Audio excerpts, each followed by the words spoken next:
Hello, everyone, and welcome to today's webinar. My name is Krystal, and I am with the Health and Wellbeing team here at Borislow Insurance. I'm excited to go over some UV safety awareness today. As a reminder, we have some engaging polls, and we hope you participate in our post-webinar survey to help better our services for you. As a reminder, this is a recorded webinar and will be posted so that you can review later or share with colleagues in the recording on our YouTube channel. As a disclaimer, this is for educational purposes only. If you have any health concerns or any questions specifically, we encourage you to see your primary care physician or your doctor and reach out for help. If you are interested in learning more specifically on what your carrier offers and provides, please reach out to your human resources team.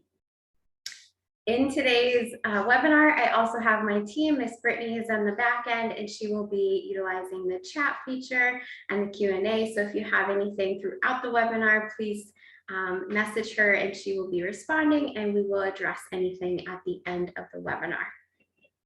So thank you for being here. I'm excited to share the topic as we are in the heat of summer. If you're not sure who we are, so at Borislow Insurance, our health and well-being team offers a variety of solutions and services to better support you and employees.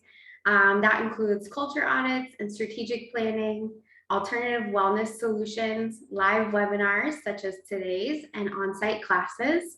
We help with health fairs and on-site demonstrations. And we also offer some coaching and behavior modification solutions. So if you're interested in a specific topic, please reach out to your HR department and ask for assistance. We would love to connect and share some education. Today's agenda includes UV awareness, the benefits of UV, primarily the risks, and some safety tips to take with you. So let's start with UV awareness. I love to engage, and so I invite you to participate. I'm going to bring up our first poll. And you should see it on your screen. So which is not a source of artificial UV rays? Tanning beds, phototherapy, stadiums, school lights, black lights, street lamps, microwaves, welding, torches, or lasers. So best guess, there's no judgment here. I just encourage you. So which is not a source of artificial UV rays? I'll give just a couple more seconds. I encourage you to participate. And then I'll go ahead and end the poll here and share the results. So great job, everyone. Thank you for participating. And the majority of you did get it correct. So microwaves are not a source of artificial UV rays. Thank you so much for participating. I hope that was fun and engaging. So UV rays are ultraviolet rays, and it's basically the invisible radiation that comes from various sources, but primarily the sun. There's three different types of UV rays. There's UVA, B, and C. So as you can see on the image in front of you, UVA is 95% of all the rays that reach the Earth's surface. This penetrates that middle section of our skin and is associated with most of our skin aging. So this is primarily the UVA. UVB portion is typically absorbed by the ozone layer, but reaches our outer layer of skin. So this might be where you get a sunburn or anything like that. And that's also associated with the SPF or sun protected factor. And lastly is UVC, which is typically completely absorbed by the Earth's ozone layer. So, but however, there are artificial sources such as lamps and lasers that can expose you to UVC. So again, UVA is that middle section with skin damage and aging. UVB is primarily what you might notice first in the outer layer of our skin, and then UVC. I also wanted to share the UV index. I thought this was something I personally check out on a regular basis.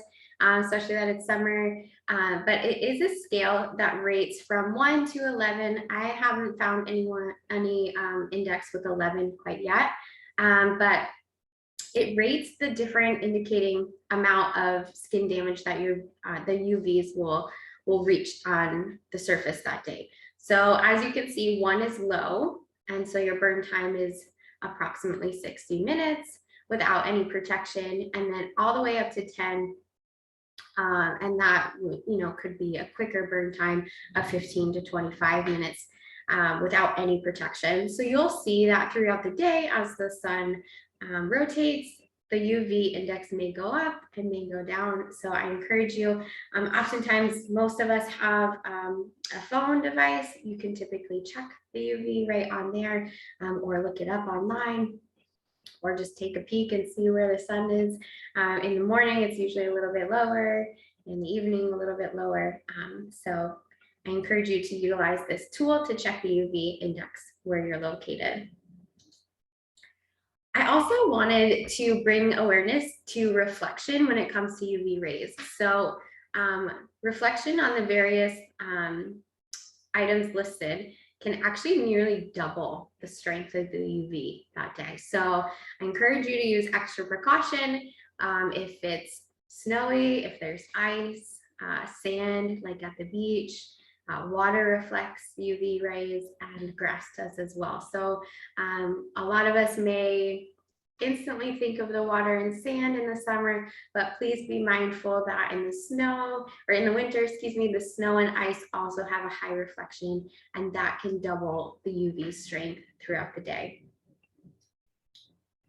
Next, I'd like to review the benefits. We oftentimes don't think of benefits when it comes to UV, but there are a few. And so often it can be used as a treatment for patients with certain skin diseases, such as psoriasis or eczema. It is helpful when it comes to relaxation or your mental health. And it also helps our skin produce vitamin D3, which is really important when combined with calcium for our bone and muscle health. So below you'll see the recommendation of 5 to 15 minutes for 2 to 3 times a week. But just as a reminder, a lot of times you might see, for example, on like vitamins or supplements, that calcium oftentimes has vitamin D in there as well. And that's because the combination is helpful for our bone and muscle health. So keep in mind the UV rays do help our skin produce that vitamin D3 as well. But as we are aware, with any health and well-being initiatives we take, we like to cover our risks and encourage preventative measures. So I'd rather spend our time and our money focusing on prevention, because we would much rather, I'm not sure about you, but much rather spend time and money on other things such as fun, rather than spending it in the doctor's office or on treatment. And so we are going to focus primarily today on the risks associated with UV rays and some treatment and some fun safety tips at the end. So I'm going to initiate our next poll. Watch it here. How many sunburns does it take to double your risk of developing melanoma? Again, 1 to 2, 3 to 4, or 5 or more. So just take your best guess.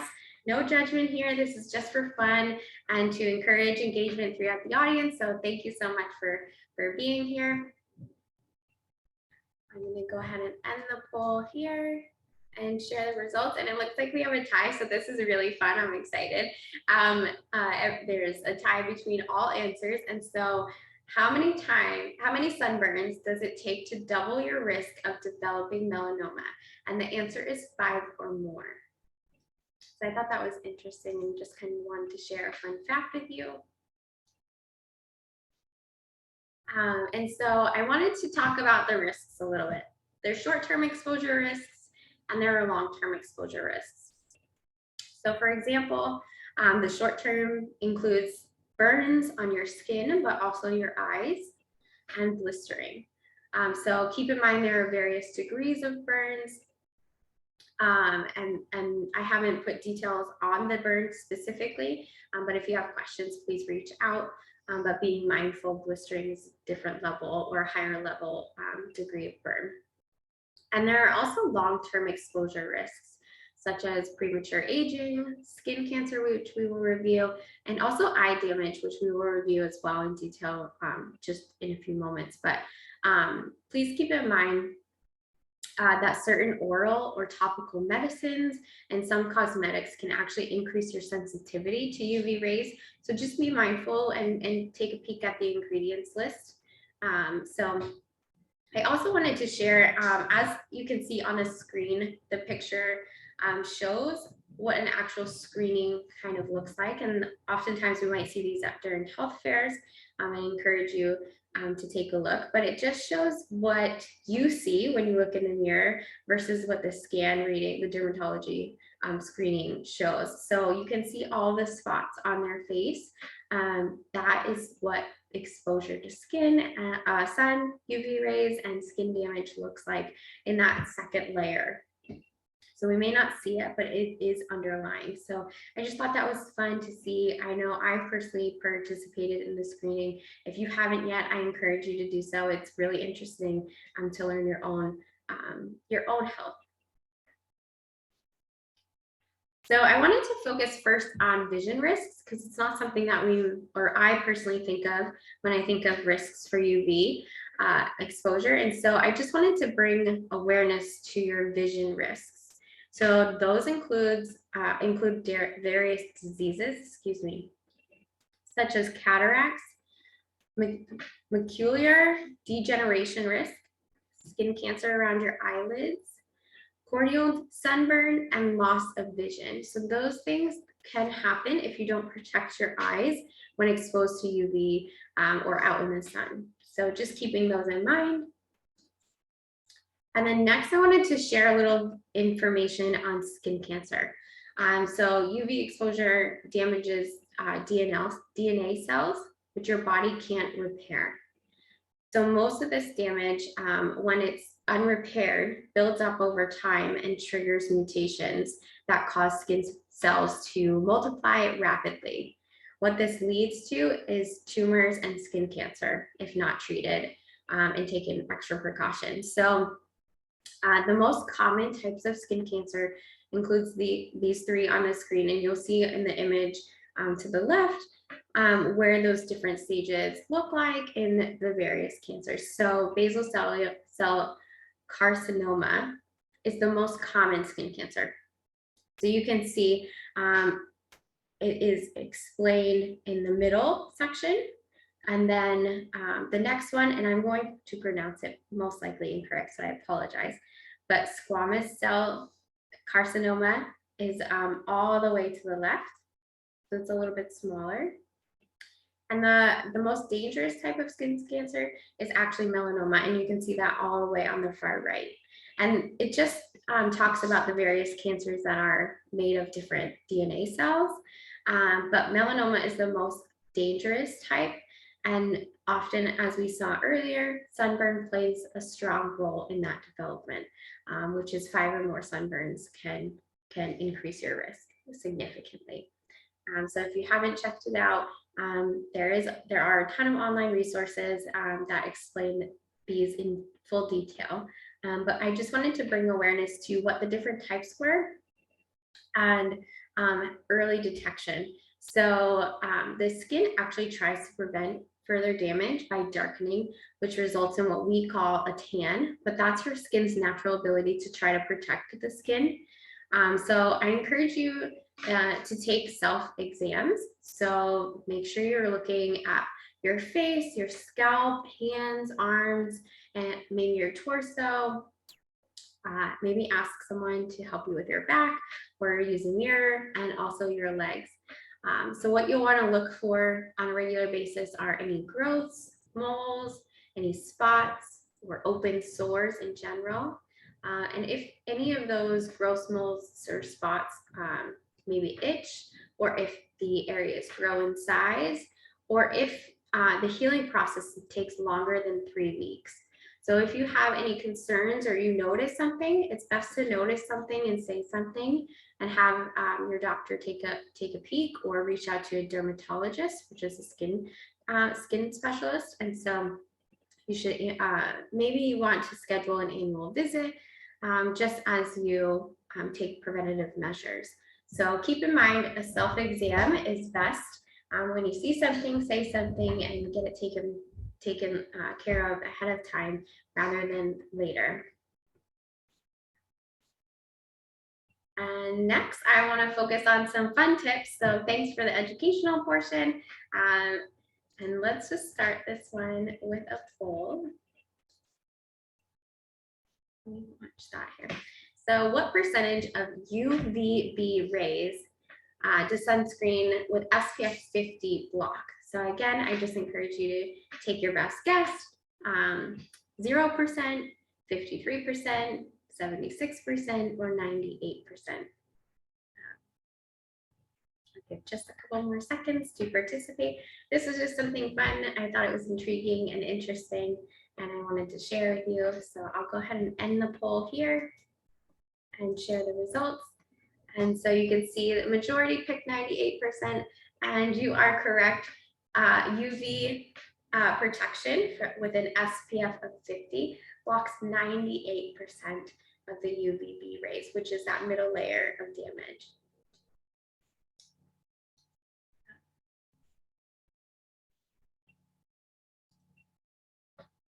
So the sun protection factor is the SPF that you most likely will look for when searching for a sunscreen.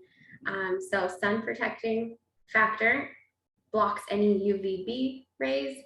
And if you look closer, it's starting to increase but around products. But if you look for broad spectrum protection, that protects you from the UVA rays. So again, there are different types of rays. They reach different levels within our skin. And so having multiple protection is best. So the SPF number tells us the skin's radiation, including some of the UVA, how long it would take to redden your skin when using that product compared to the time without sunscreen. So again, utilizing the UV index and utilizing the sunscreen and taking a look at your length of time outside that you will be protected versus if you went outside without any protection, how long it would take for your skin to be damaged. So I just thought I would share that the fun facts that an SPF of 30 blocks 97% of rays and SPF of 50 blocks 98. Anything above SPF 50 still blocks a little bit more, but it's very, very minor. So like 0.001, it's very, very small. So I thought that was interesting. SPF 100 doesn't block 100% of the UV rays. No sun protection can do that at this time. So I thought it was interesting. Just a couple reminders to apply 30 minutes before you go outside so that your skin can absorb the protection, and then reapply as often as needed, but every 2 hours possibly, or immediately after any swimming or sweating is helpful as well. So we encourage you to utilize it every day, and also being mindful that it may even be in some of your products that you use already, maybe some cosmetic products that you have on your skin when you wake up in the morning anyway. So take a look and be mindful. Anything over SPF does still block more, but SPF 50 is the ideal 98% protection. Some other factors that you might want to keep in mind when going outside and in relation to the UV rays includes your geography. So if you are closer to the equator, it is summer, many of us might travel. I don't know about you, but I am in New Hampshire today. And so if you are traveling closer to the equator, the sun is much closer to you and the UV rays are much higher. Altitude, so if you're in the mountains, you're much closer to the sun. The time of year, so again, remember summer and winter have high reflection with the snow and the ice, as well as the sand and the water. Time of day, we referred to earlier with the UV index, and oftentimes you will see the UV might be lower in the morning peak in the middle of the day and then lower down as the evening falls. And then again, as well, weather conditions and the reflection. So keeping those factors in mind as well. And lastly, I wanted to share some UV safety tips. So clothing is the first one. It covers your skin and protects you from UV rays. So any tightly knit woven clothing is helpful. Any hats, specifically wide brim hats or sun hats, will cover your face, protects your eyes, your neck, and your ears. Oftentimes we might forget about putting sun protection on our ears. Sunglasses that have 100% UV blocking to protect your eyes against those vision risks as well. Shade, so staying out of direct sunlight. Being mindful of children, so taking extra precaution with children because most UV exposure actually happens before the age of 18. So taking that time to put on sun protection when your kiddos are outside and playing, whether they're swimming or just playing. And then I thought it was a fun fact that UVA can actually go through windows and glass. So keeping that in mind, I personally sit at a desk in front of windows every day to work. So just being mindful of that. As we all are aware, I'm sure tanning beds are artificial rays, but there's still UV exposure. So maybe trying to avoid tanning beds to avoid exposure. Processing those self-examinations on a regular basis. And if you see something, say something, call your doctor, call a dermatologist, reach out to HR, and they can provide details on what your plan specifically covers. And then, as we mentioned earlier, using sunscreen, ideally SPF 50 or higher to provide the best protection against the UV rays. And then our last poll of today, I promise this is the last one. Which UV safety tip will you utilize today? After reviewing everything, would it be a self-examination, maybe clothing, a hat, using shade for protection, sunglasses, or utilizing some sunscreen when you go outside in the summer? So I'll just give a couple more minutes to participate before ending the poll. Thank you all for participating. It's so fun. So I'm going to share the results, and it looks like we have a full participation in utilizing sunscreen, which is great. I love that preventative care measure. And so I hope that today was really helpful and you learned something new and you utilize everything that you learned today to enjoy summer and get out there and enjoy all of that sunshine, but do it in a protected manner. So thank you again. If you have any questions or concerns, please utilize the chat and Q&A. I am happy to have all of you here today, and it was really fun and exciting, so I hope you feel the same. Again, just a reminder, this is a recorded session and will be shared later on. If you'd like to share with coworkers or encourage family and loved ones to watch our YouTube. If you have any specific concerns, reach out to your primary care physician or dermatologist and reach out to your HR with any plan-specific details. So again, thank you so much for having us. We hope you enjoyed it.